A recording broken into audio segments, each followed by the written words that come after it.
जय श्री कृष्णा, जय श्री राम, राधे राधे, ओम नमः शिवाय। दूसरा अध्याय का 8वां वीडियो हम देखने वाले हैं। मात्रा स्पर्शास्तु कौन्तेय शीतोष्ण सुख दुखदः आगमापाइनो अनित्यास्तांस्तितिक्ष्व भारत। तो यहाँ पे अब हम इसका मतलब देख लेते हैं कि अब यहाँ पे हार्ड वर्ड की मीनिंग दी गई है। अब ये कौन बोल रहा है? ये बोल रहे हैं श्री कृष्ण जी। हे कुंती पुत्र, सुख तथा दुख का क्षणिक उदय तथा कालक्रम में उनका अंतर्धान होना सर्दी तथा गर्मी की ऋतुओं के आने जाने के समान है। यानी कि क्या बोल रहे हैं कि सुख और दुख दोनों ही क्या है? क्षणिक है, आज है कल नहीं है। उदय तथा कालक्रम में, क्षणिक उदय तथा कालक्रम में उनका अंतर्धान होना सर्दी और गर्मी की ऋतुओं के आने जाने के समान है। हे भरतवंशी, वे इंद्रिय बोध से उत्पन्न होते हैं। इंद्रिय बोध यानी जीव को लग रहा है कि ये कड़वा है तो कड़वा है, ये मीठा है तो मीठा है, मुझे अच्छा लग रहा है ये चीज़ तो ये मेरे लिए सुख है, ये मेरे लिए बुरा लग रहा है तो ये क्या है? बुरा है। तो ये क्या है? इंद्रिय बोध है। ये सुख और दुख कैसे हैं? सर्दी गर्मी की तरह है और इंद्रिय बोध हैं। ठीक है, ये शरीर से पता चलता है कि गर्मी लग रही है कि सर्दी, सुख है कि दुख। ठीक है, और मनुष्य को चाहिए कि अविचल भाव से उनको सहन करना सीखे। कर्तव्य निर्वाह करते हुए मनुष्य को सुख तथा दुख के क्षणिक आने जाने को सहन करने का अभ्यास करना चाहिए। वैदिक आदेशानुसार मनुष्य को माघ, जैसे जनवरी और फरवरी के टाइम में ये होता है जो अभी चल रहा है, फरवरी का टाइम, इस मास में भी क्या करना चाहिए? सुबह सुबह स्नान करना चाहिए। उस समय अत्यधिक ठंड पड़ती है, किंतु जो धार्मिक नियमों का पालन करते हैं, और क्या बोला जा रहा है यहाँ पे कि और इसी प्रकार जैसे जो अभी धार्मिक है, जो नियमों का पालन करता है, वो तो स्नान करने में बिल्कुल नहीं झिझकता। और इसी प्रकार जो गृहिणी है वो भीषण से भीषण गर्मी की ऋतु में, मई जून, यानी जो जब भीषण गर्मी होती है कब होती है? मई जून में होती है। इन महीनों में भी भोजन पकाने में हिचकती नहीं है। जलवायु संबंधी असुविधाएं होते हुए भी मनुष्य को अपना कर्तव्य निभाना होता है। ठीक है, आप देखोगे एकदम एक्सट्रीम कोल्ड है, कहीं पे एक्सट्रीम हॉट है, तभी भी लोग वहाँ पे रह रहे हैं, जीना तो नहीं छोड़ रहे हैं। आप देखोगे जो एनिमल्स होते हैं, बर्ड्स होते हैं, वो भी इस तरीके के जलवायु में रह लेते हैं। इसी प्रकार से युद्ध करना किसका धर्म है? क्षत्रिय का। उसे अपने किसी मित्र या परिजन से भी युद्ध करना पड़े तो उसे अपने धर्म से विचलित नहीं होना चाहिए।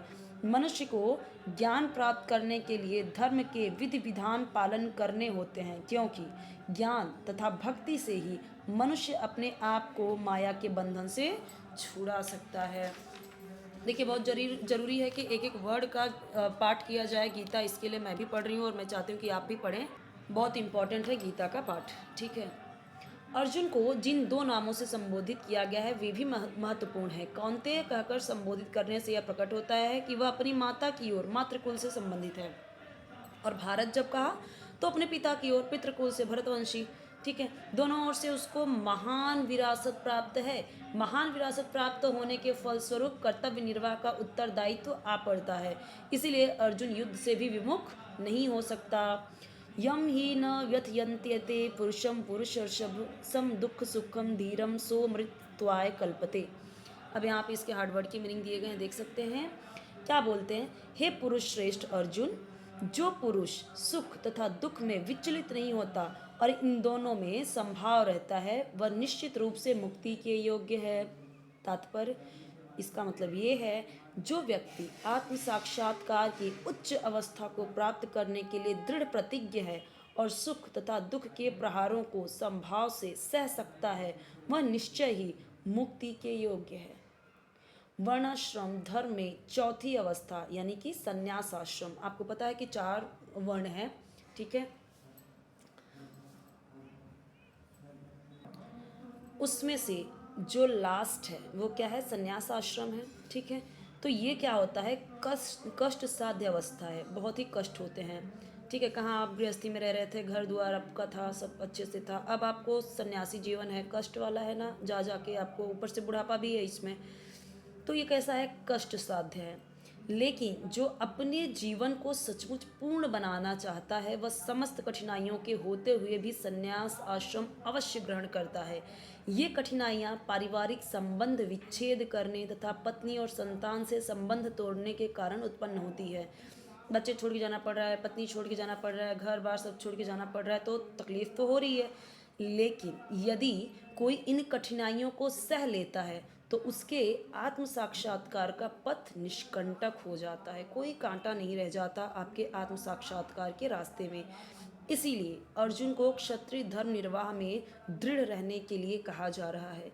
भले ही स्वजनों या अन्य प्रिय व्यक्तियों के साथ युद्ध करना कितना ही दुष्कर क्यों न हो, भगवान चैतन्य ने 24 वर्ष की अवस्था में ही संन्यास ग्रहण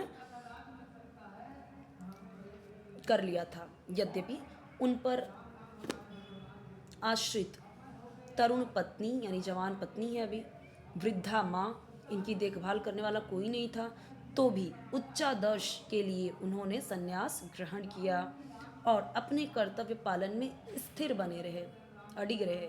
भव बंधन से मुक्ति पाने का यही एकमात्र उपाय है। ये सब कुछ समझा रहे हैं श्री कृष्ण। नासतो विद्यते भावो न भावो विद्यते सतः उभयोरपि दृष्टो अंतस्त्वन्नयोस्तत्तस्त्वदर्शिभिः।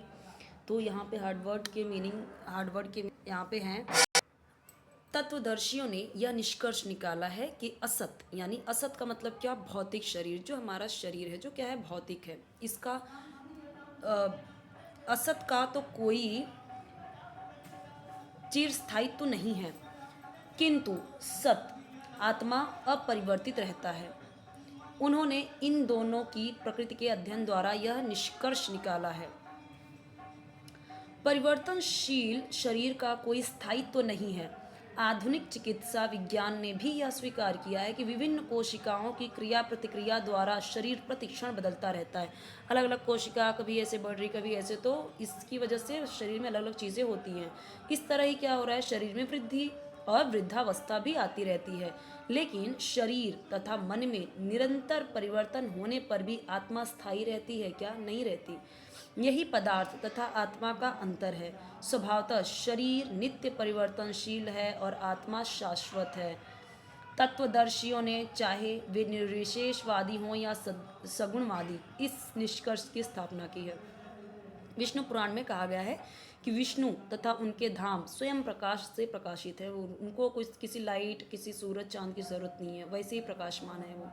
ठीक है, तो सत और असत शब्द आत्मा तथा भौतिक पदार्थ के ही द्योतक हैं। सभी तत्वदर्शियों की यह स्थापना है। यहीं से भगवान द्वारा अज्ञान से मोहग्रस्त जीवों को उपदेश देने का शुभारंभ होता है। क्यों? क्योंकि आत्मा और भौतिक पदार्थ दोनों ही क्या है, एक दूसरे के मतलब द्योतक हैं, और सभी तत्वदर्शियों की यह स्थापना है, सब लोग ऐसे ही हैं। तो भगवान को यहीं पे जो अज्ञान और मोहग्रस्त हैं उनको उपदेश देना होता है। अज्ञान को हटाने के लिए आराधक और आराध्य के बीच पुनः शाश्वत संबंध स्थापित करना होता है। आराध्य कौन? भगवान। आराधक कौन? हम, जो अज्ञान से ग्रसित हैं। और फिर अंश रूप जीवों तथा श्री भगवान के अंतर को समझना होता है। कोई भी व्यक्ति आत्मा के अध्ययन द्वारा परमेश्वर के स्वभाव को समझ सकता है। आत्मा और परमात्मा का अंतर अंश और पूर्ण के अंतर के रूप में है। वेदांत सूत्र और श्रीमद् भगवत गीता में परमेश्वर को समस्त प्रकाशों का मूल माना गया है। यानी जितने भी प्रकाश ब्रह्मांड में, जितने भी सूर्य चंद्रमा तारे जितने भी हैं, उनका स्रोत कौन है? सिर्फ और सिर्फ भगवान श्री कृष्ण। ठीक है, तो यहाँ पे क्या बोला गया है? ऐसे उद्भवों का अनुभव परा तथा अपरा प्राकृतिक कर्मों द्वारा किया जाता है। जीव का संबंध परा प्रकृति से है, जैसा कि 7वें अध्याय से स्पष्ट होगा जब हम आगे पढ़ेंगे 7वें अध्याय में। यद्यपि शक्ति तथा शक्तिमान में कोई अंतर नहीं है, किंतु शक्तिमान को परम माना जाता है क्योंकि उनके पास शक्ति है, वो किसी को भी शक्ति दे सकते हैं, ले भी सकते हैं, और शक्ति या प्रकृति को गौण। अतः सारे जीव, शक्ति ये है, शक्ति देने वाला ये है, इसने ये सारी शक्ति ले ही ली, तो ये शक्ति है कहाँ? ठीक है, तो ये क्या है? गौण है प्रकृति को। अतः सारे जीव उसी तरह परमेश्वर के सदैव अधीन रहते हैं जिस तरह सेवक स्वामी के या शिष्य गुरु के अधीन रहता है। अज्ञानावस्था में ऐसे स्पष्ट ज्ञान को समझ पाना असंभव है। अतः ऐसे अज्ञान को दूर करने के लिए सदा सर्वदा के लिए जीवों को प्रबुद्ध करने हेतु भगवान भगवत गीता का उपदेश देते हैं।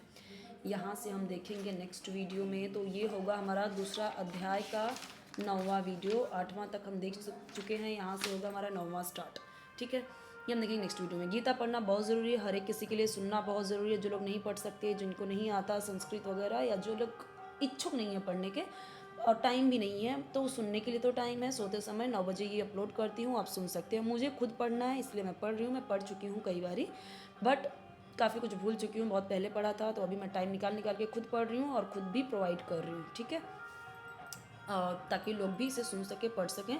और मैं धीरे धीरे करके दुर्गा सप्तशती, क्योंकि जो चीज़ें मैं पढ़ती हूँ मैं चाहती हूँ कि आप भी उसे पढ़ें, और उसका क्या अर्थ है, क्या महत्व है, वो हमें ऐसे नहीं समझता। जब हम उसे अपने लाइफ में अप्लाई करते हैं, लागू करते हैं, तब हमें समझ में आता है। और हम इनसे दूर क्यों रहें, हमारे पास एक खजाने हैं, तो हमें इनको जानना, समझना, पढ़ना बहुत ज़रूरी है। ठीक है, तो ये हम देखेंगे नेक्स्ट वीडियो में।